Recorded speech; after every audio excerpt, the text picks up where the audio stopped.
E aí pessoal, tudo bom? Vamos seguir para a quarta aula, né, para a quarta parte da ciência da aprovação. E essa é a única parte que é específica para um aluno que vai fazer vestibular, né? Todas as outras se aplicam para qualquer pessoa que vai fazer um concurso. A única restrição que eu coloco é para a pessoa que vai fazer um concurso concorrido, um vestibular concorrido, tá? Uma prova difícil, porque, obviamente, os métodos que são aplicados aqui exigem bastante disciplina, exigem comprometimento, e às vezes, se você vai fazer um curso que não é tão difícil de passar, é até complicado para o aluno manter uma certa disciplina, né? A pessoa tem que ser muito bem, assim, tem que ter uma cabeça bem avançada para pensar, sei lá, eu vou ser primeiro lugar, ou então eu vou aprender isso aqui para a minha vida, né? Resumindo, essa aula serve muito bem para aquela pessoa que está buscando a excelência, que é o título da nossa próxima aula, né, da aula 5. A gente vai falar sobre o Enem hoje, né, que é uma prova que está consolidada já, é uma prova que ela acontece ininterruptamente desde 2009. Né? A gente já tem aí um universo de umas 4.000 questões aplicadas, né, do Enem. Então é uma prova que já atingiu uma maturidade, tá? Apesar desse ano ser bastante diferente da dos anos anteriores, mas eles afirmam que é pela contingência da pandemia, né? Acreditemos que para esse ano ela deve ou voltar para o ponto que ela estava antes, ou pelo menos que não seja tão fácil como ela foi. Mas volta no raciocínio. Quando uma prova atinge uma maturidade, quando a prova já é muito conhecida, às vezes ela dá uma sensação para alunos e professores de domínio sobre ela, né? Eu gosto de falar, às vezes, para meus alunos, sobre um efeito chamado efeito Dunning-Kruger. O efeito Dunning-Kruger é quando uma pessoa, por não ter conhecimento, por não poder dimensionar o nível de complexidade de um determinado assunto, ele acha que ele tem o domínio sobre o assunto. Entende? Vou repetir. Como ele não sabe até onde vai, como ele não sabe o quão complexo aquilo pode se tornar, o pouquinho que ele sabe, para ele aquilo é o mundo, para ele aquilo é tudo. Então dá aquela falsa sensação de ser especialista do que ele realmente não é. Tá? Veja, a prova do Enem, por mais que ela esteja já sob domínio público há muitos anos, mas é uma prova que ainda se tem muito que dominar. É uma prova que ainda se tem muito que conhecer. Tá? E esta parte que eu vou fazer agora, esses, sei lá, 20, 30 minutos que nós vamos conversar agora, é para a gente tentar extrair mais alguma coisa, é para a gente tentar nos tornar mais competentes nessa prova, conhecendo-a bem. Tenho certeza que você vai terminar essa prova, essa aula, mesmo quem já foi meu aluno, mesmo quem viu aquelas aulas que eu dou no meio do ano, no ano passado, que eu quase 2 horas falando só sobre o Enem. Mesmo assim, você vai aprender coisas novas nessa aula de hoje, tá? Porque como eu falei, se tem uma coisa que eu procuro não ter na vida é a síndrome de Dunning-Kruger, tá? Eu não me considero especialista em algo, a não ser que eu tivesse um domínio absurdamente grande, né? O oposto da síndrome de Dunning-Kruger é a síndrome do impostor, né? Que é quando a pessoa tem um domínio sobre aquilo, mas por saber até onde aquilo vai em complexidade, ele não consegue dizer é, que tem um domínio grande. É, Pode ser que eu tenha um pouco de síndrome do impostor. Eu acho que eu tenho um razoável domínio sobre a prova, mas também eu sei o quão complexa ela pode atingir, ou pelo menos eu imagino, tá? O quão complexo toda a ciência que envolve isso, todo método, métodos diferentes de fazer a prova, métodos diferentes de explorar uma TRI. São tantas coisas que a gente está aprendendo ainda, tá? Que fica meio difícil dizer que se é especialista nisso, tá? Mas o que eu posso dizer é que eu estudei muito, eu me esforcei muito a minha vida toda para poder chegar aqui e falar para você com alguma propriedade, né? Não diria autoridade, mas alguma propriedade, ok? Então vamos lá. Uh, então, aula 4, tá? Vamos lá. primeiramente, um breve histórico, antes de a gente falar um pouquinho sobre essa questão da evolução da prova, né? O Enem foi uma prova que foi instalada em 2009. Ela, na verdade, inicialmente, ela já existia, né? Acho que desde 93, alguma coisa assim. Só que ela era uma prova psicotécnica, praticamente, né? E ela foi modificada, passou a chamar Novo Enem, né? E inicialmente ela foi admitida por algumas universidades, mas na maioria delas era uma parte do processo seletivo. Aqui, por exemplo, em Pernambuco, aqui a Federal aceitou o Enem como sua primeira fase. A UPE, por exemplo, não aceitou o Enem de primeira, ficou com a sua prova própria. A Federal só foi aceitar o Enem como um método único de classificação para seus alunos em 2013. Ou seja, a gente teve 4 anos, 5 na verdade, 5 anos do Enem sendo só a primeira fase aqui, tá? Bom, o Enem ele começou em 2009, o novo Enem, e ele começou quase psicotécnico, tá? A prova ela não tinha um padrão assim, ela oscilava com questões ridículas e vinha uma questão absurdamente difícil. Ela não tinha um padrão de distribuição correta de questões, o que é totalmente aceitável. Afinal de contas, a gente tinha um banco de dados muito pequeno no início, né? Então, quando o banco de dados é pequeno, fica difícil para a gente conseguir extrair uma prova que tem uma curva de Gauss, que tem uma distribuição de questões racional. Bom, ela foi evoluindo, 2013, 2014, 2015, a prova já tem um outro padrão, ela já dá uma amadurecida, ela abandona essa meio que anarquia de questões, tá? E a partir de 2015 ela vai ficando progressivamente mais difícil, tá? E ela atinge uma qualidade muito boa. A prova de 2019 do Enem, ela é muito boa, tá? Linguagens nunca foi, tá? A prova de linguagens é uma prova ruim. Ponto final, tá? Esse ano apareceu um pouco mais, né? Porque teve aquelas questões anuladas, as pessoas ficaram falando, não, não, porque foi um absurdo, por causa do negócio de racismo, não sei o que lá. Pessoal, isso vem acontecendo há anos. Há anos. Só que dessa vez eles escolheram uma alternativa ridícula. Mas em muitos anos, tem duas respostas que podem ser a resposta claramente, e eles simplesmente escolhem uma. Entende? Então, tipo assim, um aluno que tem uma boa interpretação, um aluno que é leitor, entendeu? Tipo assim, leitor, eu falo assim, uma pessoa que lê bastante, uma pessoa que tem uma habilidade com a língua, ela deveria acertar 40, 42 questões de linguagem, essa pessoa acerta 31, 33, 32. Então a prova é ruim. A prova de linguagens é ruim, tá certo? Desafio qualquer professor de português a falar contra mim, dizer que a prova de português é boa. Ela é ruim, tá?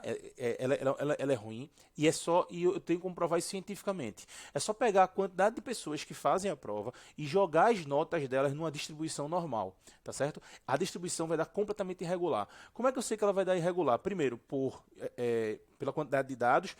Todo ano eu pego todos os dados dos meus alunos, então eu tenho um banco de dados com milhares de notas de todos os anos. Então, simplesmente não existe um indivíduo que acerta 42, 44, 43, 41 em português. E existe esse indivíduo em todas as outras provas, tá? Então a prova portuguesa ela é ruim. Deixa de lado. A prova de humanas, ela é uma prova que ainda não atingiu sua maturidade, é uma prova que em muitas questões ainda parece ser uma prova de interpretação de texto, tá? Parece interpretação de texto. Boa parte das questões que são vendidas como sendo filosofia, sociologia, na verdade são interpretação, tá? Então, é uma prova que ainda não atingiu a maturidade. Só que natureza e matemática são provas muito bem fundamentadas. São provas muito que assim, já atingiram a maturidade há muitos anos. Tá? Então a prova de 2019 de natureza e matemática é obra de arte. Tá? É simplesmente uma maravilha. Simplesmente. Tá? A prova de humanas, como eu falei, não é uma prova ruim, mas é uma prova não amadurecida e a prova de português é ruim. A redação ela foi melhorando com o tempo. Até você deve saber que no começo a gente tinha aquela história de que tinham eram 2 corretores, esses corretores eles divergiam muito com a nota e simplesmente a prova não era colocada para um terceiro corretor, se a diferença não excedesse 100 pontos. Tal. Hoje em dia, essa diferença ela é bem menor, então as notas são bem mais precisas de redação, tá? A chance de você sofrer uma injustiça é bem menor. Você teria que ter o azar de duas pessoas diferentes corrigirem a sua nota para baixo, tá? De forma injusta. É bem improvável que isso aconteça. Eu não estou dizendo que não acontece, estou dizendo que é improvável que aconteça, tá? Ou seja, então, resumindo, a gente tem uma prova que no todo é uma prova muito boa. 2020 foi diferente, bem diferente. Eu tenho duas análises feitas sobre essa prova. A primeira análise está no meu Instagram ainda, tá? Eu acredito. Eita, não sei se tá. Será que ficou no IGTV? Bom, eu fiz duas análises, né? Uma para o Instagram, mais ou menos 30 minutos, que foi no dia da prova. E eu tenho uma outra que foi publicada para os nossos alunos, tá? Na qual eu analiso questão por questão da prova de natureza e da prova de matemática, tá? Colocando qual é fácil, qual é média, qual é difícil, qual é ridícula, porque na verdade esse ano a prova foi tão mais fácil que eu precisei criar uma nova classificação, né? Então esse ano eu classifiquei as questões como ridícula, fáceis, médias e difíceis, para ela poder fazer uma lógica, para ela poder ter uma curva normal, né? Uma curva de Gauss. Pronto, então é isso. Então a prova desse ano ela é um ponto fora da curva, tá? Minha análise não vai passar simplesmente por essa prova. Se qualquer pessoa que estiver assistindo quiser assistir essa minha análise questão por questão, não tem problema, fala comigo, pede que eu mando o link para você, tá bom? Então vamos lá. Já comentei, na verdade aqui já era para dar um clique, né? Eu comentei sobre a evolução da prova. Ela foi aumentando o seu nível de dificuldade conforme o ano, só que esse ano teve uma queda drástica do nível de dificuldade, né? Como eu falei, foi uma coisa contingencial. Eu acredito que ano que vem, eu não acredito que esse ano, na verdade, né, que em 2021 ela volte para um status anterior. Se ela voltar para o nível que estava em 2019, maravilha, 2020 fica só como uma ilha, né? E posteriormente nós tivemos a volta para aquela evolução que a gente tinha. Se não for, com certeza não vai ser tão fácil quanto esse ano, tá? Ela pode ser que seja um pouquinho mais difícil, então pode ser que ela volte para aquele patamar ali de 2016, 2017, que também não é ruim, eram provas boas também, tá certo? Bom, vamos falar agora sobre a parte mais polêmica, beleza? É a parte que... Eita, esse aqui. É a parte que eu, assim, com certeza absoluta, se você botar 10 professores para falar sobre isso, eles talvez vão convergir para um ponto, 9 deles vão convergir para um ponto, e esse ponto simplesmente não está correto.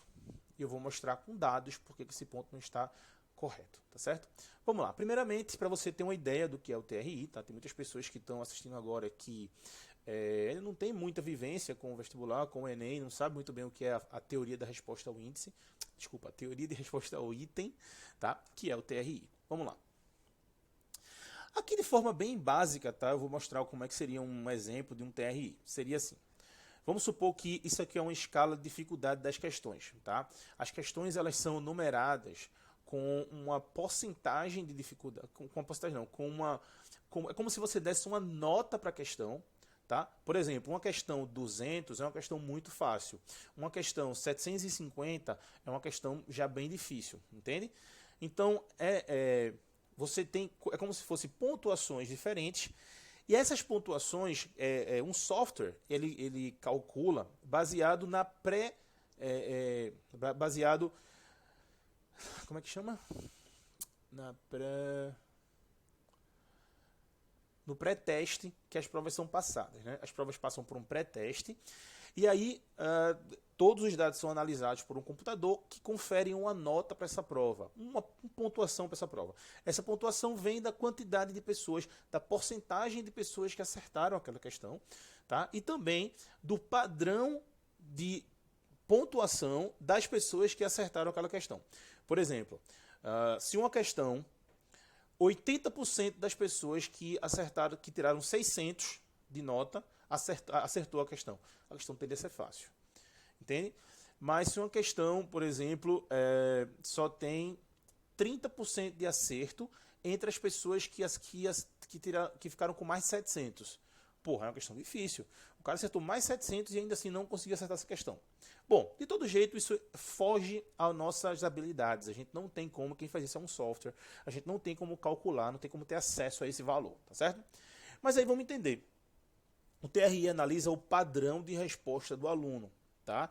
Por exemplo, vamos supor que esse primeiro aluno aqui, ele acertou a questão do nível 200, a do nível 250, a do nível 300, a do nível 350, a do nível 400, a do nível 550 e errou as 4 mais difíceis.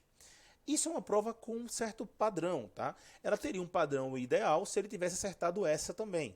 É estranho ele errar essa questão, só que o sistema vai entender que isso aqui é um erro.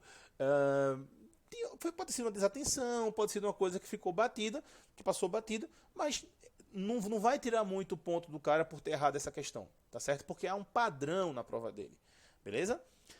Esse cara aqui, por sua vez, ele acertou a questão mais fácil, ele errou 4 questões fáceis e acertou as 3 mais difíceis.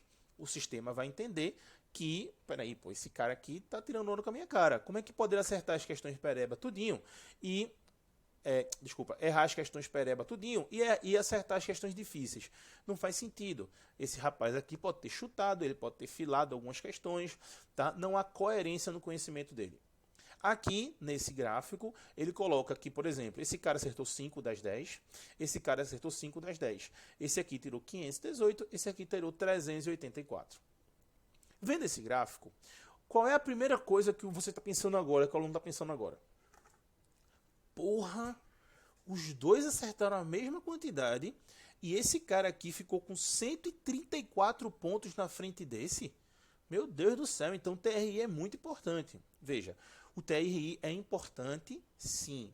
Você pode ficar fora do vestibular no curso que você quer? Sim, você pode. No entanto, não é tão drástico assim. E até é, só que apenas nas notas baixas.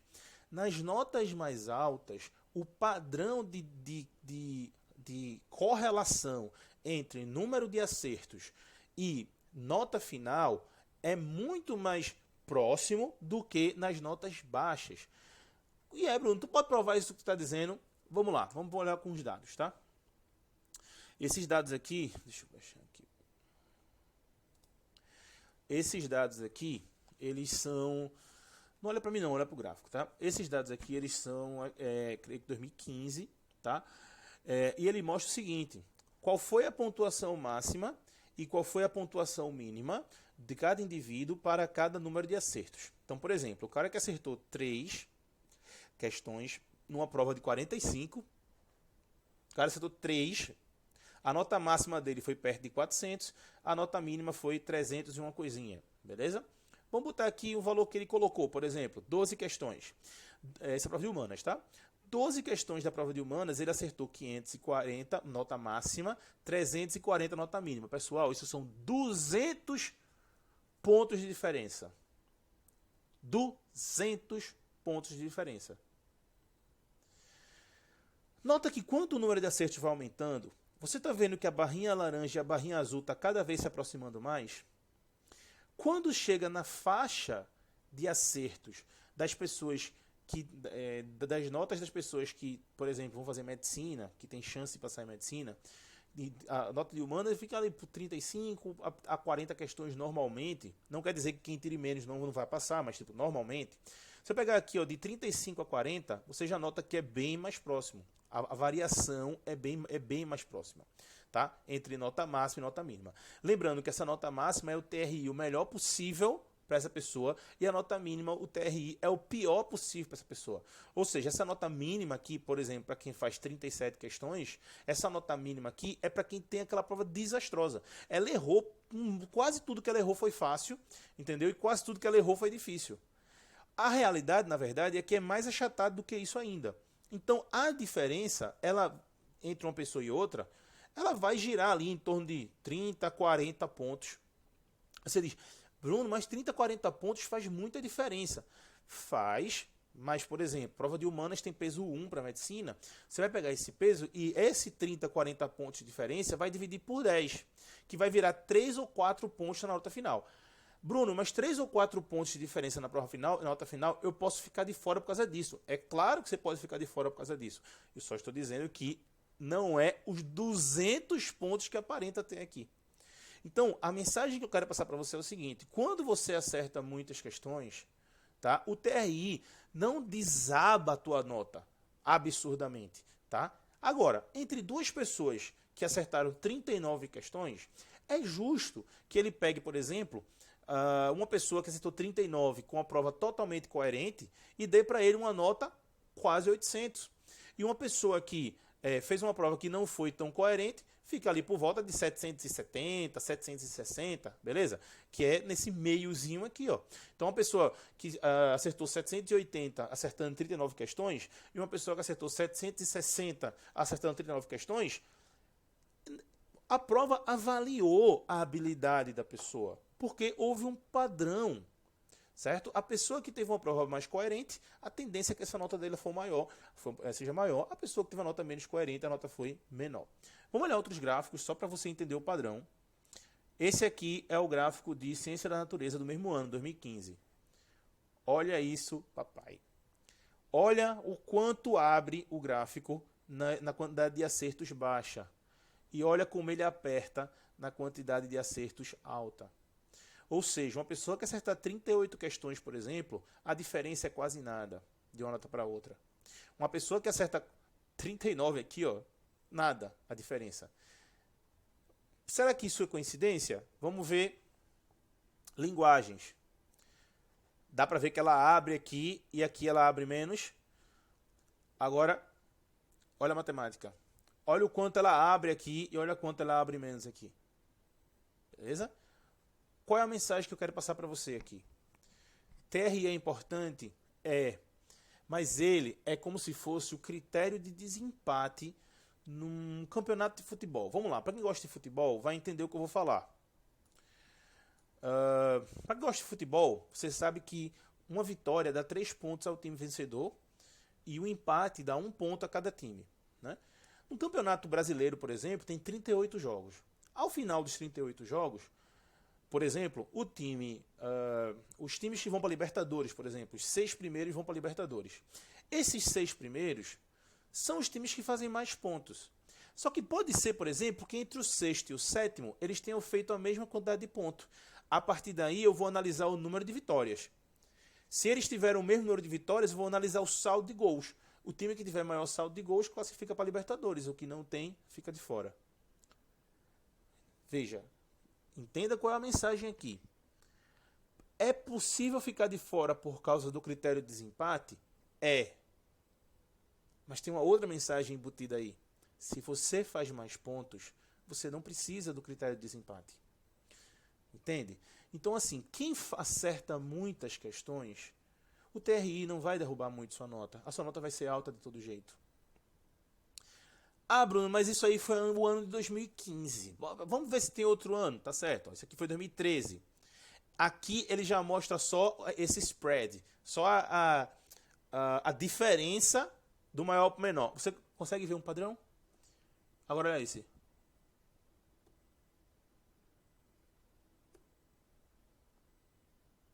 Matemática. Ah, Bruno, 2013 foi assim, 2015 foi assim. Provas antigas. Pega uma prova mais nova. 2018. Não parece? Abrindo embaixo e achatando lá em cima. Humanas. Eita, esqueci de botar o resto. Peraí. Natureza. Português. Tá vendo que todos os gráficos que eu mostrei aqui mostram a mesma coisa, evidenciam a mesma coisa. O TRI pesa muito para a quantidade de acertos baixa. E isso faz sentido. Pensa comigo. Quanto menos questões o indivíduo acerta, mais ele erra. Quanto mais erros ele tem, maior é a chance dele ter errado muitas fáceis, entende? As combinações são maiores. Por exemplo, se eu pegar duas pessoas que acertaram 44 questões, cada uma só errou uma questão, beleza? Eu só tenho 2 possibilidades de nota. Aqui errou a questão mais fácil, vai ter uma nota menor. Aqui errou a questão mais difícil, vai ter uma nota maior. Mas veja que eu tenho poucas combinações para separar as pessoas. Quanto mais questões elas erram, mais eu consigo espalhar essas pessoas. Entende? Então, pessoal, isso acontece todos os anos. Isso é o padrão que o TRI faz. Tá? Ou seja, qual é a mensagem aqui? Você tem que acertar mais questões. Tá? De preferência, as fáceis e as médias. Entende que muita gente vende o contrário para você? Muita gente chega para o aluno e diz assim, ó, não, pô, o negócio do Enem é acertar as fáceis. Qual é a mensagem que chega para o aluno? Peraí, se eu acertar as fáceis, eu passo. Não, tu não passa. Tu pode acertar todas as fáceis de todas as provas. Você não vai passar em nenhum curso concorrido. Ah, Bruno, se eu acertar as fáceis e as médias de todas as provas, eu vou passar? Esse ano, talvez. Porque teve poucas questões difíceis. Em 2019, não. Em 2019, eu, por exemplo, classifiquei 20 questões de matemática como difíceis. E aí? Tu vai passar em matemática acertando só as 25 fáceis e médias? Não, pô, vai ter que acertar questões difíceis também. Então, o principal é número de questões.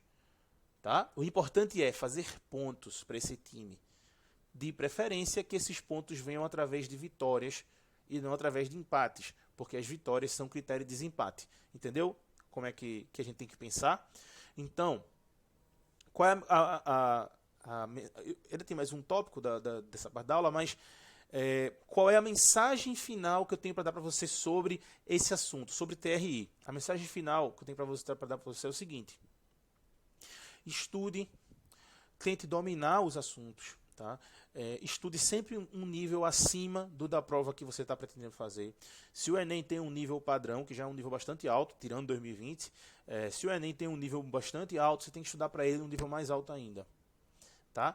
Sempre, toda prova que você for fazer na sua vida, sempre treine num nível mais alto. Tá? Por exemplo, se uma pessoa quer correr os 100 metros rasos em 9,7 segundos nas Olimpíadas, ele não pode, quando está treinando na pista que ele treina todo dia, nas condições ideais, no treinamento dele, ele tem que estar se esforçando para fazer 9,6. Para no dia fazer 9,7. Entende? Então, sempre treine no nível mais alto. Sempre faça tudo para que você chegue no domínio de todos os assuntos. Certo? Até porque saber mais os assuntos de forma aprofundada não só faz você acertar mais questões, faz você acertar mais questões, faz você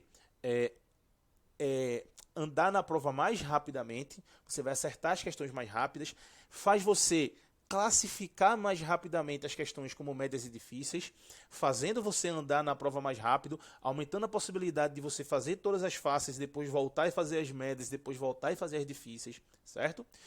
A mensagem aqui é: estude, domine o assunto, não estude para o vestibular, estude para ter uma excelência sobre aqueles assuntos. Tá? Quando você conseguir ter um padrão de acertar, de ter um nível de acertos muito grande em questões mais difíceis, você vai pegar a prova do Enem e você vai acertar a quantidade que você precisa. Beleza? Bom, isso posto, vamos conversar agora especificamente com aqueles alunos que estão pensando em fazer medicina. Tá? Aqui eu vou, já vai em 28 minutos, mas aqui eu vou tentar ser o mais rápido possível. Quantos acertos eu preciso em medicina? É óbvio que essa quantidade de acertos ela varia bastante de um ano para o outro. Né? A gente tem algumas variáveis aí. A variável principal é o nível da prova.